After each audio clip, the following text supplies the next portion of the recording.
اللہ تبارک و تعالی نے قسم اٹھا کے کہا والعصر، محبوب مجھے تیرے پاکیزہ زمانے کی قسم، محبوب تیرے خوبصورت وقار والے، خلوص والے، پاکیزہ بھائی چارے والے تیرے زمانے کی مجھے قسم ہو، ان الانسان لفی خسر، بے شک انسان نقصان میں ہے۔ مطلق فرما دیا، تاکید لگا کے، ان الانسان لفی خسر، بے شک انسان نقصان میں ہے۔ یا اللہ سارے فرمایا الا الذین، سوائے ان لوگوں کے، کون؟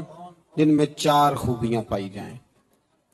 الا الذین آمنوا، ایک تو وہ ایمان لائیں، وعملوا الصالحات، اور پھر نیک اعمال کریں۔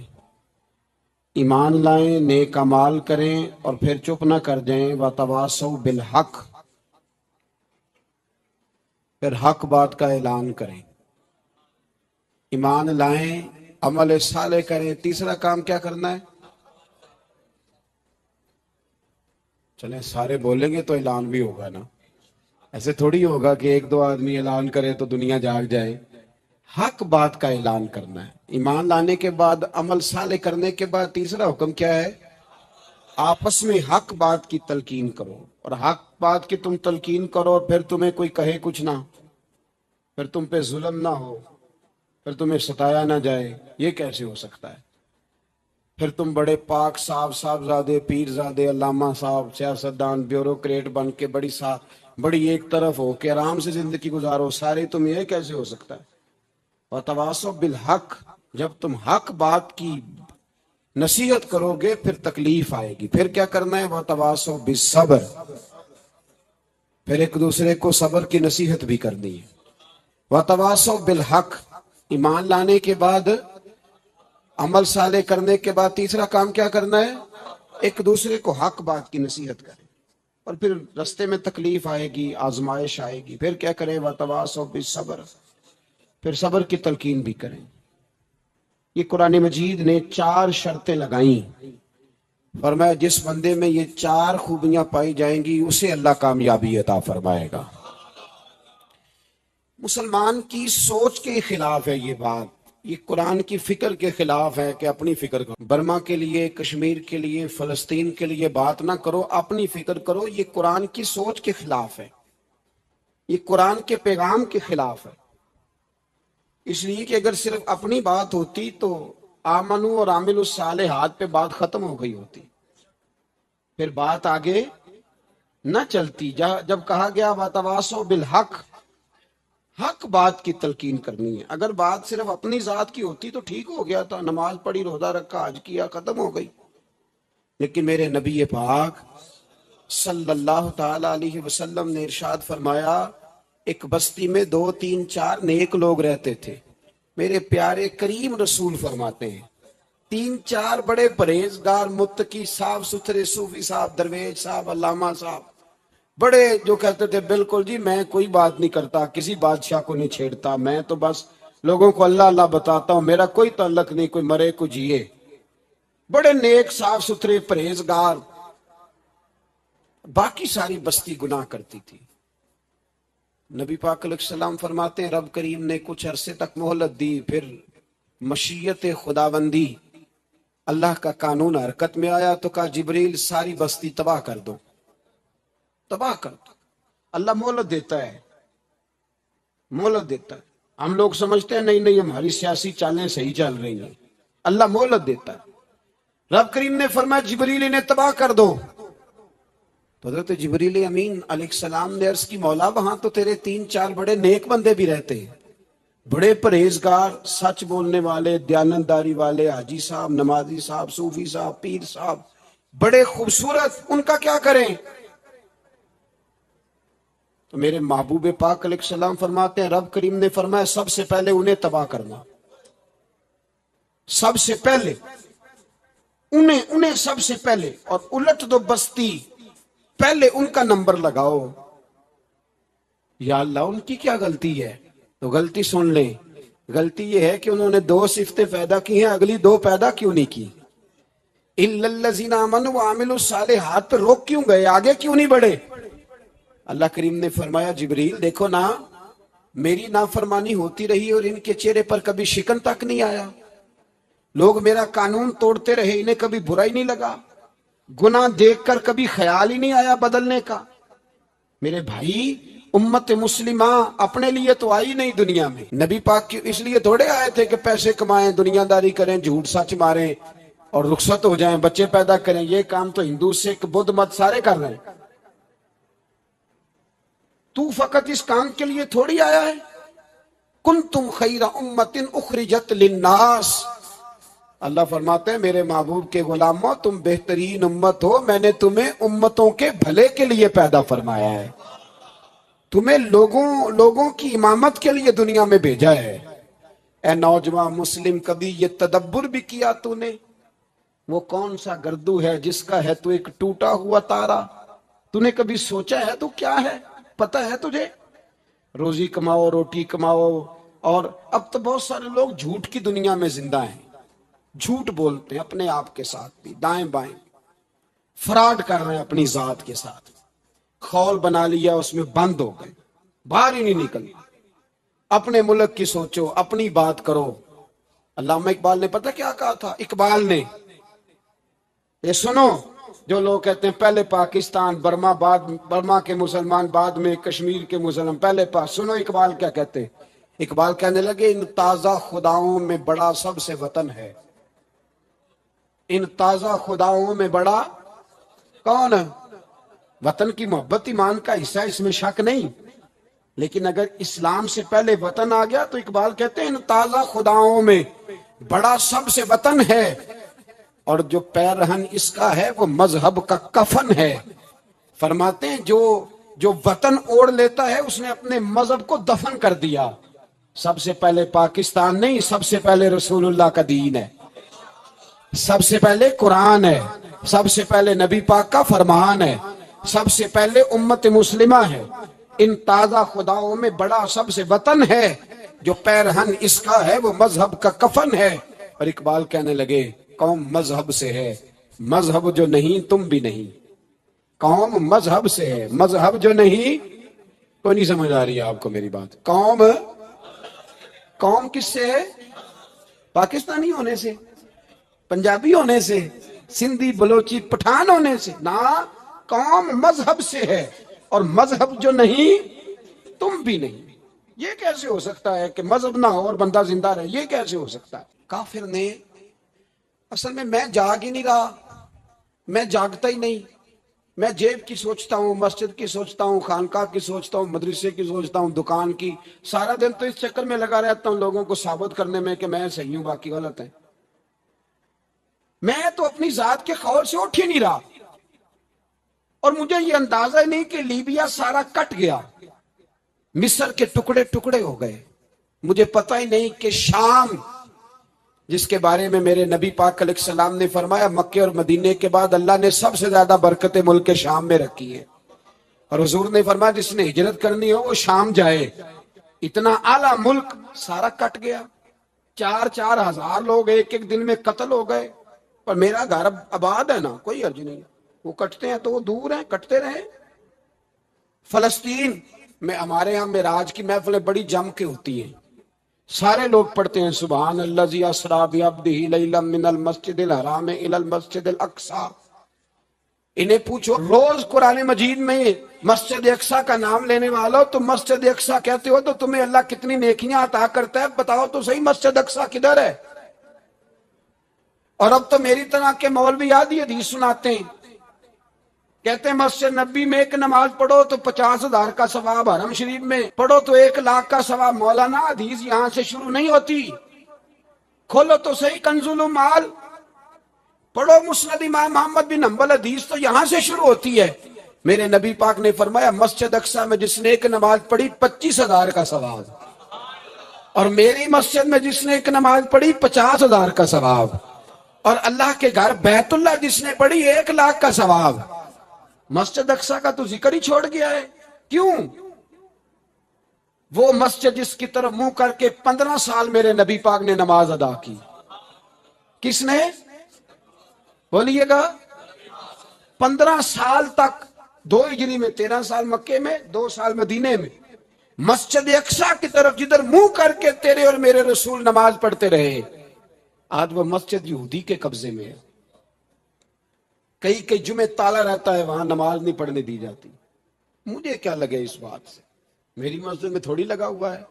ایسی ہوا چلی ہے کہ ہر شخص سوچتا ہے تمام شہر جلے بس ایک میرا گھر نہ جلے۔ بھائی یہ وہ دور ہے جس دور میں ذرا سی بھی کسی شخص کو تکلیف ہوتی ہے تو عالمی میڈیا پہ بات جاتی ہے، موبائل جیبوں میں فوراً تصویریں کیش ہوتی ہیں۔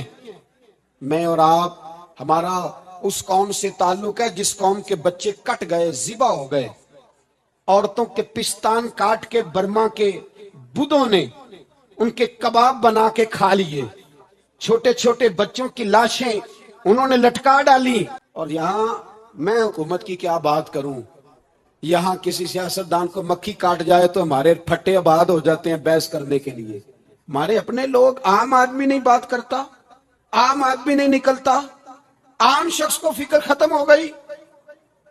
بھائی سب سے بڑھ کر بہترین مسجد کے خطیب امام حسین تھے۔ مسجد نبی سے بڑی بھی کوئی مسجد ہوگی جس منبر پر رسول پاک بیٹھ کے خطبہ دیا کرتے، اور میرے مصطفیٰ کے آستانے سے بڑا بھی کوئی آستانہ ہوگا جس کی سجادگی امام حسین کے پاس تھی۔ کہتے ہیں ہمارا کیا تعلق، ہمیں کیا لگے، جو مرضی ہوتا پھرے۔ امام علی مقام آرام سے مسجد نبی میں بیٹھے تھے، زمانہ پوری دنیا سے جاتا تھا، ہاتھ چومتا تھا، قدموں میں بیٹھتا تھا۔ اتنے بڑی عظمت والی بھی کوئی شخصیت ہوگی جس کے رگوں میں رسول اللہ کا خون دوڑتا ہے، جسے حضور اپنی زبان مبارک اس طرح وہ چوسا کرتے تھے جیسے عرب کے لوگ پیاس کے عالم میں کھجور چوسا کرتے تھے۔ اتنا بڑا بھی کچھ شخص تھا، لیکن جب دین پہ کڑا وقت آیا تو حسین نے مسجد کی خطابت نہیں بچائی، آستانہ نہیں بچایا۔ امام علی مقام نے کہا کوفہ لٹتا ہے تو لٹتا رہے، دمشق میں فساد ہوتا ہے تو ہوتا رہے، وہ ملک کے شام کی بچیاں رو رہی ہیں تو روتی رہیں کہ ہم پہ یزید قابض ہو گیا، میری مسجد آباد ہے، کافی ہے نا۔ امام حسین نکلے اور نکل کے کہنے لگے جنت البقیع والی جگہ پہ کھڑے ہو کہ یا رسول اللہ میں جا رہا ہوں اور آپ کے لیے جا رہا ہوں، اس لیے کہ مجھے اس شام کو بچانا ہے جس شام میں رسول اللہ کا کلمہ پڑھنے والے لوگ بس، مجھے کوفہ، دمشق، مصر کے لوگوں کو بچانا ہے۔ نانا تیرے کرم کے خزینے کی خیر ہو، میں جا رہا ہوں تیرے مدینے کی خیر ہو۔ نکل کھڑے ہوئے امام علی مقام، میدان میں نکلے، کس کے خلاف بولے؟ کون تھا یزید؟ مسلمان تھا۔ اس وقت تک تو سب نے مسلمان لکھا ہے، جس نے کافر کہا شہادت امام حسین کے بعد کہا۔ جرم کیا تھا؟ میری گردن جھک جاتی ہے جب میں یہ بات کرتا ہوں، ایمانداری سے کہہ رہا ہوں، جوش خطابت نہیں، میری گردن جھکتی ہے جب میں یہ لفظ ادا کرتا ہوں۔ امام علی مقام اس شخص کے خلاف نکلے، سارے خطبے امام حسین کے پڑھ کے دیکھو۔ امام حسین نے فرمایا یزید شرابی ہے، شرابی مسلمانوں کا حکمران ہو سکتا؟ آپ نہ بولیں بے شک، پر بات تو سچی ہے نا۔ امام حسین نے فرمایا شرابی کو ووٹ دیا جا سکتا؟ فرمایا رنڈیوں کا ناچ دیکھتا ہے جو مجرے دیکھے، جو رنڈیوں کے ناچ دیکھے وہ مسلمانوں کا حکمران ہو سکتا؟ امام حسین میدان میں نکلے اور 18 سال کے علی اکبر سے لے کر 6 مہینے کا علی اصغر دے دیا، لیکن شرابی کو برداشت، بے حیا کو برداشت تو میں کیسے کرتے؟ دوستی قاتل سے بھی، مقتول سے یارانہ بھی، اپنی جیب سے فلک سے چھپوا کے ظالموں، جابروں، بدماشوں کو ووٹ دیتے ہو۔ امام حسین کو تیری دیگ کی ضرورت ہے جو تو 10 محرم پہ پکاتا ہے، چاولوں کی ضرورت ہے جو تو نے 9 محرم کو پکائے، ان کو اس بریانی کی عادت تھی جو تو نے پکائی ہے۔ میرے گھر میں فلاں MNA MPA صاحب آ گئے تھے، امام حسین کے گھر کے اندر یزید نے پیغام بھیجا، اس نے کہا جیسے کہو گے کر لوں گا، اتنے پیسے کہو گے دے دوں گا، جتنی مسجدیں کہو گے بنوا دوں گا، جتنے ادارے کہو گے تعمیر ہو جائے، مجھے نہ چھیڑو۔ آپ نے فرمایا نا، مسجد مدرسے اس وقت آباد رہتے ہیں جب حکمران صحیح ہوتے ہیں، اور جب حکومتیں غلط ہوتی ہیں تو پھر مساجد آباد، پھر مدارس کی آباد کاری ہو ہی نہیں سکتی۔ میں دین میں نیا رکھنا کھول دوں؟